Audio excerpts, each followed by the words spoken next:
Welcome to the FourthSquare Solutions podcast. At FourthSquare, we're driving business transformation through technology and innovation. We focus on delivering enterprise-wide solutions beyond IT for the public and commercial sectors. What can we solve for you today? Hi, and welcome to the FourthSquare Solutions podcast. This episode, folks, I am so excited to have our guest, Ashley Williams, on with us. Folks, we're going to dig into what a successful implementation looks like at a city, at a mid-sized city. And again, I can't be more than happy to have with us, Ashley Williams. Ashley, welcome to the podcast. Yeah, thank you so much for having me, Kerry. Absolutely. And the reason why I'm so excited is that Ashley has sat on both sides of the fence.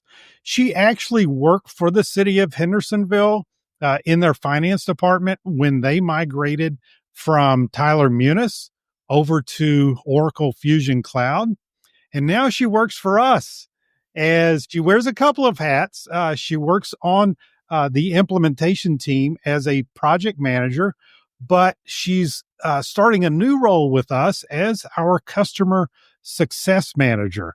So this is why I'm so excited, because she's going to give us insight from both, the customer side and from, the consulting side. So Ashley, let's dig right in. So like I said, you work for the city of Hendersonville, but give us a little more, about your background and your experience.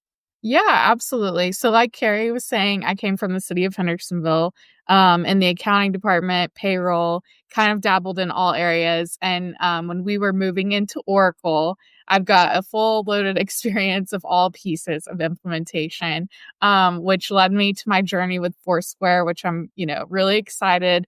This experience has been great.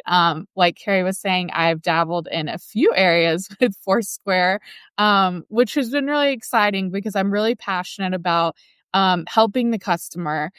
So being on that project manager implementation side of things, I've got to, help the customers understand and kind of help organize that.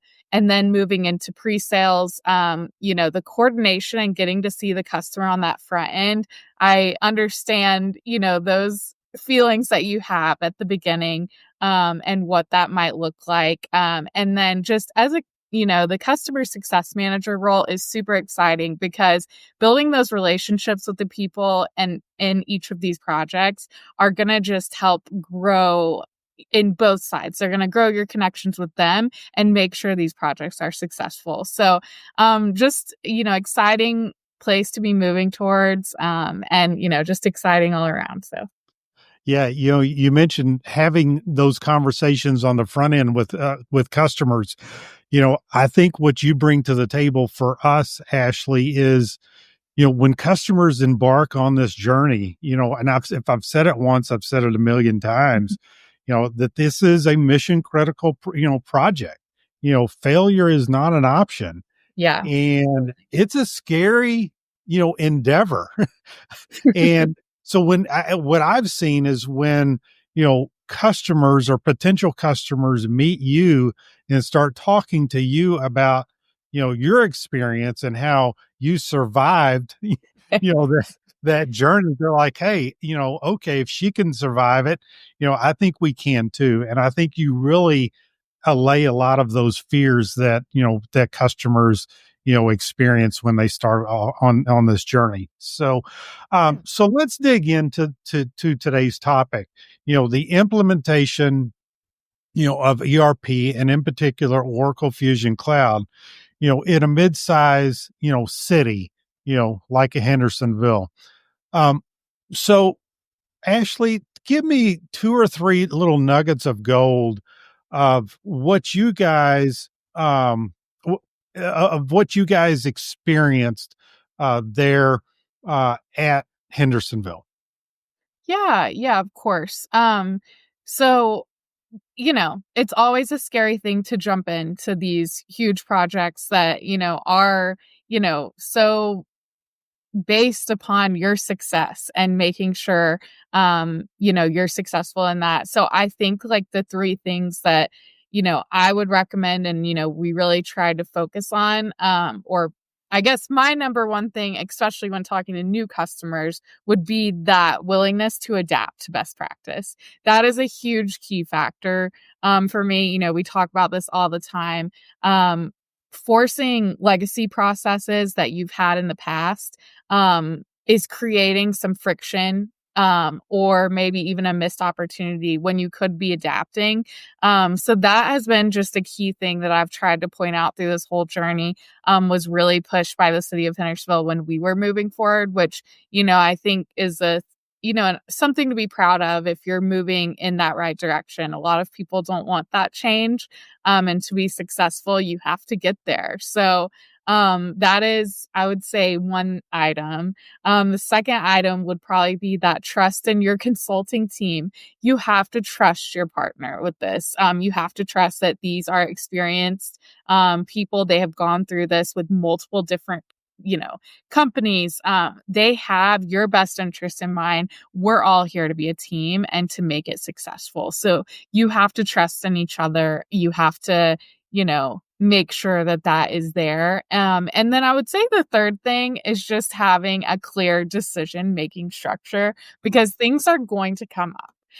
You're going to come to a point where you're trying to make these final calls, and you need to have, designated something like a steering committee, which we do at FourthSquare, that helps just keep those things going. So I think those are three really important things and items that will just make the project successful. Wow, it sounds like I'm in a marriage counseling session. Trust your partner. That's key.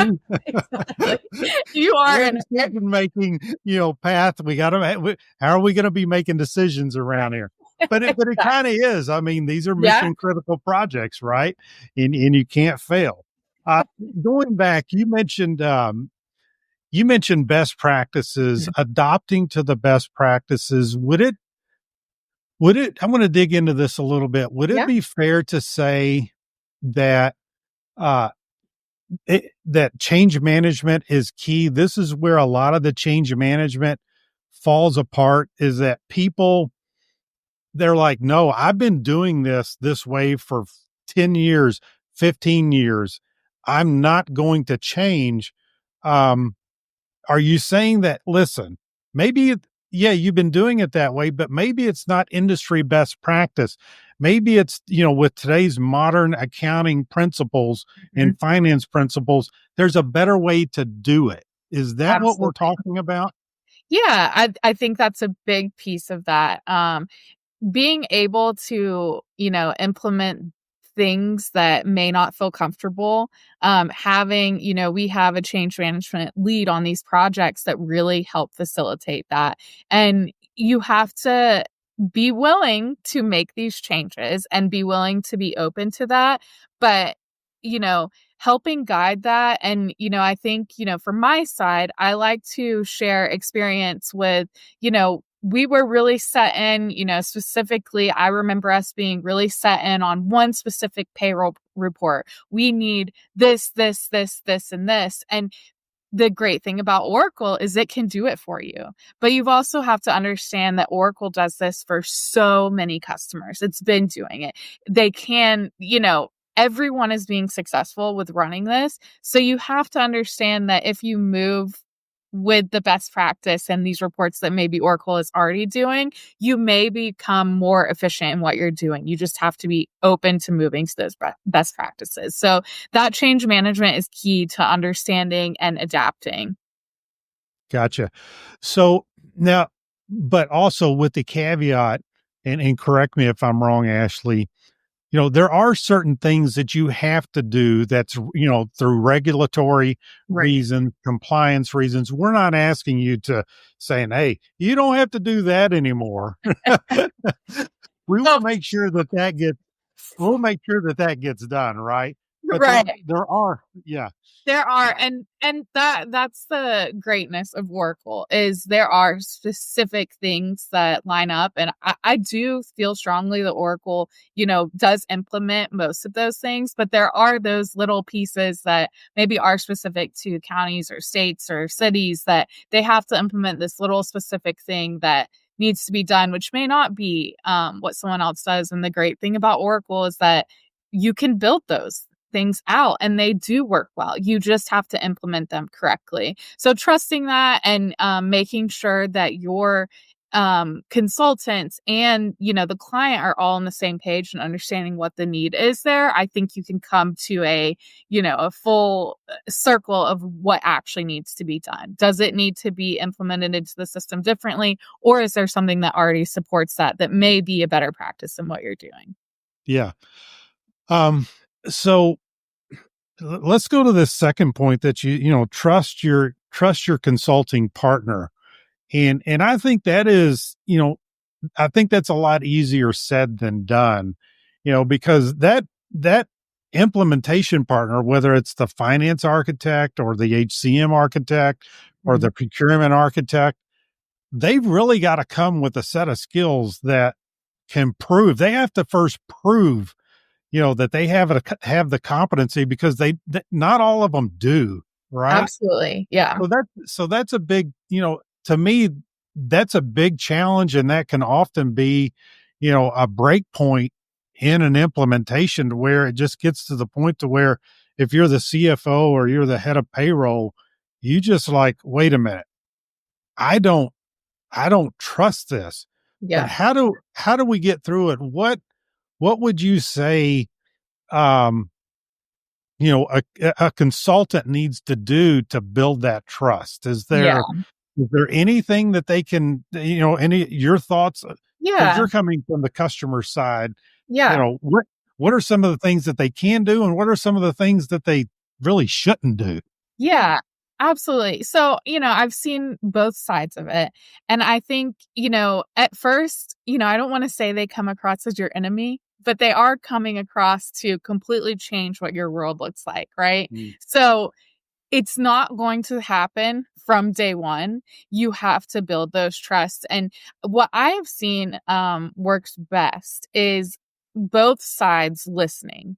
You have to listen and understand. And, there have been times where that communication may be off, which, I feel like project managers or that customer success manager can jump in and say, hey, I think this might be what they're trying to say, or, hey, this is what our consultant's trying to show you, but it may not just be meshing correctly. So a lot of times it is personalities just trying to mesh together. But a big thing that I see, helps with that is that long-term relationship building, especially with FourthSquare, from our stance, FourthSquare focusing in on that governmental side, we've seen these things that are those big questions that come up when we go to demos, right? So they always ask about these same reports. What do we do when we do this? We have to keep records for this long. What are the recommended things? These are all the same questions that have come up. And because our consultants have those knowledge and they have that background, they're going to feel confident with answering those questions. Now, if you're not getting a confident answer from those questions, obviously those CFOs are going to say, hey, I don't know that I want this person, dabbling with our payroll system, right? Because that's so, that's a very extreme item to play with. You don't want to mess with that if you don't have the knowledge to.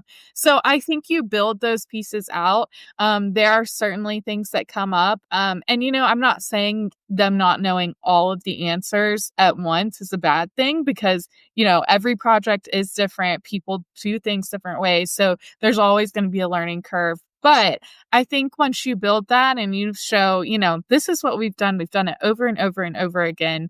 These same questions have been asked and we're displaying that correctly. We're listening on both sides. You really build those strong relationships, which is key because you're going to be working together for some time.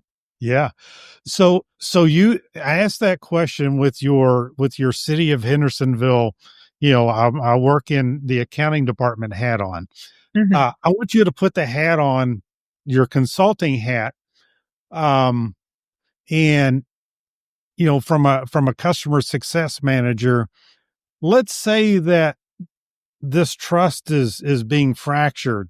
Maybe it's a competent issue. Mhm. Maybe it's, the consultant is just, not listening. It's a personality issue. Yeah. What would you encourage a customer to do, Yeah. when that relationship is fractured and it Yeah. needs some attention? Absolutely. So I think, there are certain times where I think, a customer success manager needs to jump in, and they need to figure out where's the point where the dissatisfaction is coming from, right? And understanding where they're coming from. I think that's a big key, is understanding the customer's frustration, or, just an understanding of what they are missing out on. And I do believe there are times where you may need a different personality to come in and Yeah. help support. There may be, either a clash of understanding, or someone that needs to come in with more experience in a specific area to make that customer feel confident. So, depending on the scenario, that may be a solution that needs to be ran, but it also may be communication barrier, that we're just communicating in different styles and we need to understand each other. So I think a big key is having someone jump in and really listen to what's the client saying? What is their frustrations? And let's talk as a consultant. What are our key points that we're trying to get across here? And then let's try to move forward. I think it would vary by the scenario, and what's actually happening there. But I think, initially getting on when those frustrations first start, not Yeah. waiting until there's a higher frustration or a bigger issue within implementation. You don't want to wait until you're about to go live and realize all of these things are not what either side wanted, right? Yeah. So Yeah. it's a big piece to keep in mind. Yeah, and you mentioned, hey, sometimes we just need to bring in, a new quarterback. They're Right. just not playing well. It's not going well. And I think that's important to know that, when you hire an implementation partner, that they do have a deep bench, Right. because maybe whoever's implementing procurement, that relationship gets fractured, and Mhm. maybe they just don't fully understand, and we have to replace. So that's very, very good insight there. Yeah. Let's shift over more specifically to the city of Hendersonville. When you were there, Ashley, what are two or three things um, that the city did really well? Because you guys had a successful implementation. Now, we all know not every implementation, it's never, just a straight line. There's going to be some bobbing and weaving, Right. going on. But I'm telling you, so let me, uh, Hendersonville, I believe, correct me if I'm wrong, they started their implementation around what, 2018, Yep. 2019? Yeah, it was about 2019, I would say, is when we Okay. started. 2020 is when we went live. So right at Yeah. the hit of COVID. Oh, yeah. Yeah, wonderful. The old Right COVID where thing. you want. Yeah, so what are like 2 or 3 nuggets of gold Yeah. that you feel like, you guys did really well to be Yeah. successful? Absolutely. So I would say the first thing is we approached the project with an open mind. Everyone was really open to moving into a more modern, more efficient system, even if it meant to change, which is not something you find in every sector that you're working with. We all were really mindful to go in, to be open-minded to seeing how can we make our processes more efficient, how can we make these jobs easier for us, which is then gonna A, make your job easier, and B, allow us to do so many more things that we were not able to achieve, right? So that was a big piece of what we were doing. The second item, I would say, we tried really hard to listen to recommendations from consultants about best practice. Um, you know, I will say that comes with building those relationships that, normally does not come right off the base. You try to have that open mind, but as you build these relationships, as you have these conversations, as you start digging into the system, realizing, hey, maybe processing AP this way doesn't make sense. Maybe we should try to completely flip that process and process it that way. So just listening to those best practices was a key. And then another really strong factor I think that the city of Hendersonville did was we collaborated across all departments, which was a huge piece, because if you're implementing so many different systems that all of your departments are going to be working in, whether or not they're those key players, they're going to be dabbling in this, and they're going to have different scenarios that might come up that you may not think about, maybe as in accounting, what a fire department might think about when they're processing certain things. So you have to really collaborate. You have to keep all of these key members involved so that you can really have these discussions and make sure there's not a miss on what do you need to be thinking through. Yeah. So I want to go back to that first item. You said everybody went into it with an open mind, and that's really hard to do.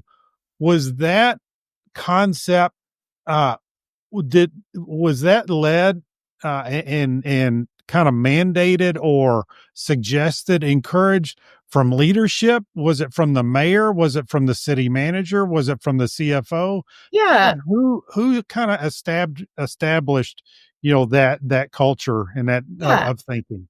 Absolutely. I would say the culture at the city of Hendersonville is very open-minded. And that stems from leadership. If you have a leadership that is open-minded to moving in the right direction, it gives, employees that willingness to also do that. Now, personalities, you're not going to get that with everyone. So it depends on who you're working with. But I do think they made that a bit of the culture in general. So I know for, the city manager, the assistant city manager, our finance director, they all really pushed being open-minded to moving those best practices, because they see the end goal is to become better, to become more efficient, to grow. All of those pieces, if you're being open-minded, you will get there, but you have to be open-minded to do that. So I think having that culture within any organization is very beneficial, because that is only going to help you grow. So yeah. And I think that open mind, and I know, the leadership there at Hendersonville, and I think what they, and correct me if I'm wrong, Ashley, but I think they all knew, listen, mm-hmm. we're all gonna make mistakes, Right. Through the process. We just can't be making fatal mistakes. Right. If we can just limit our mistakes to like a cut or a bruise, and trying to eliminate, anything from getting amputated or loss of life, we're going to be pretty good here. Absolutely. And you have to test through some of those things and make small mistakes to grow from them. So there were certainly things that, we were like, maybe we shouldn't have done that, and you might have to go backwards a few steps. But having that support through the leadership to, empower the employees to do that is really key. Awesome. So good deal. So let's switch gears a little bit. Mm-hmm. We looked at the 2 to 3 things that you felt like you guys did really well at Hendersonville. What are maybe some of the 2 or 3 things that you, looking back on it, Ashley, and maybe you guys did a debrief after you guys went live?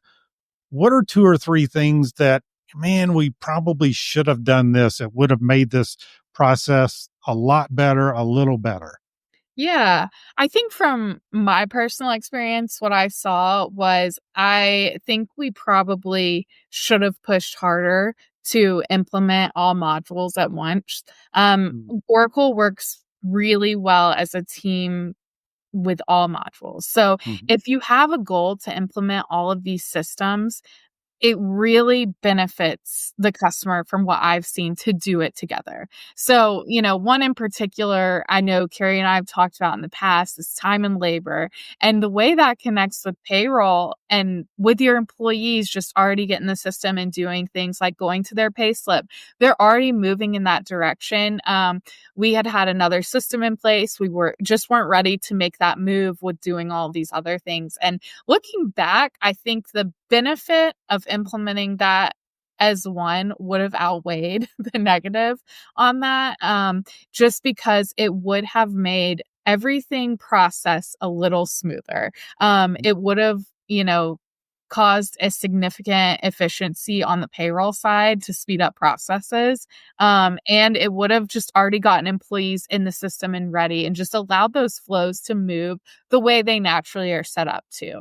So that was one piece. Another piece that was, highly discussed on our end was, maybe advocated to understand what other people are doing in similar boats through other cities.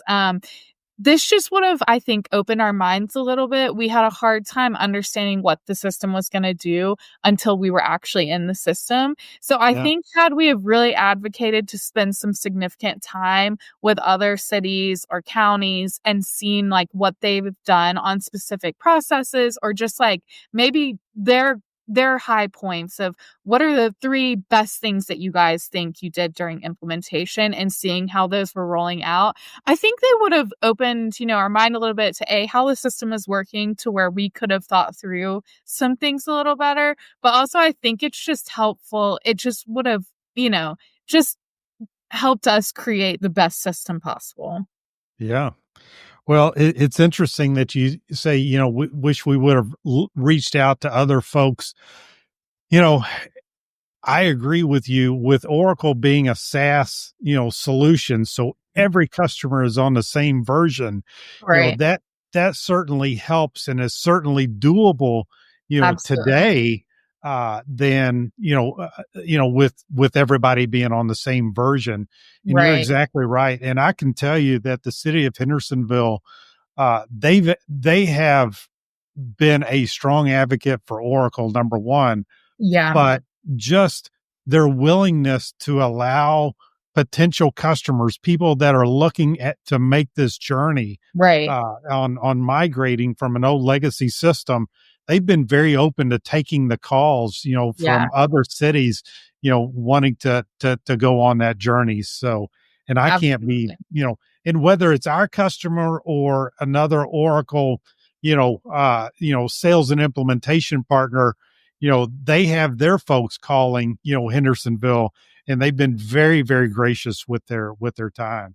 Yeah, absolutely. And I think, you can see from moving from a system like Tyler Munis to Oracle, you just see the difference, which makes you more passionate about moving in that direction. So now that they have a system that, is so much bigger and, Yeah. more efficient, it does make you want to tell others, how you can move forward, which is why my role is so exciting. And, getting involved on the consultant and the client side, and just like understanding, this is a scary process to move towards, but it is a very exciting one when you get there. So Yeah. it's definitely a neat process. Absolutely. And one thing, we're a boutique, firm, meaning Mhm. that, we focus specifically on small to medium sized government, Right. and up until, the cloud technology, Oracle was not affordable in that marketplace. But Right. because of cloud technology, it's so much easier to implement. Now, cities like Hendersonville and others their size, and tell me again the size of Hendersonville real quick now that I brought it up. Oh gosh, don't ask me Is it that. like 25,000 population? It's not That that big, sounds right? about right. It's not that big. Yeah, it's a pretty small Yeah. town. Yeah, I But grew up it's in Paducah, yeah, Kentucky, so, but it's these communities that right. before they could not afford, a modern Yeah, solution like an Oracle, but today absolutely. they can. That's the beautiful thing about it, and that's why I Definitely. love working in this space. Yeah, So, absolutely. Ashley, so we've talked a lot of business. Okay. I'm going to throw a curveball to you. All Oh right. boy. So when you clock out, when you punch that time card at the end of the day at FourthSquare, what do you like to do? Yeah. Well, I have a 2-year-old daughter, which you know of. So a lot of my time is spent with her. But I like the outdoors. I like skiing. So snow skiing and water skiing. We have a boat. So in the summertime, I really enjoy just getting out on the water, and I enjoy going skiing, out west. And so I would say that's my daughter and just getting outside and doing things like that. So yeah. Awesome. Yeah. Well, Ashley, it's been a real pleasure having you on the podcast. And I tell you what, I'm not trying to put any thoughts in your head, but you would make a great marriage counselor. Okay. And for those of you who are listening, I'm not out searching for marriage counseling. I've been married for 38 years. 99.9% of the time, things are really groovy between my wife and I. So, so for those of you, but anyway, for those of you who are listening, thank you for joining us again, and we'll be back. Yeah, absolutely. We'll be back in another 2 weeks with another exciting episode. And until then, always be asking yourself, how can you be transforming your business through technology and innovation? Thank you. Thank you. Thank you for listening to this episode of the FourthSquare Solutions podcast. We hope you found it insightful. Visit FourthSquare.com to learn more about our team and capabilities. While you're there, search our knowledge base to find articles, white papers, and case studies. You can also listen to additional episodes and read our In the Square newsletter. Until next time, what can FourthSquare solve for you?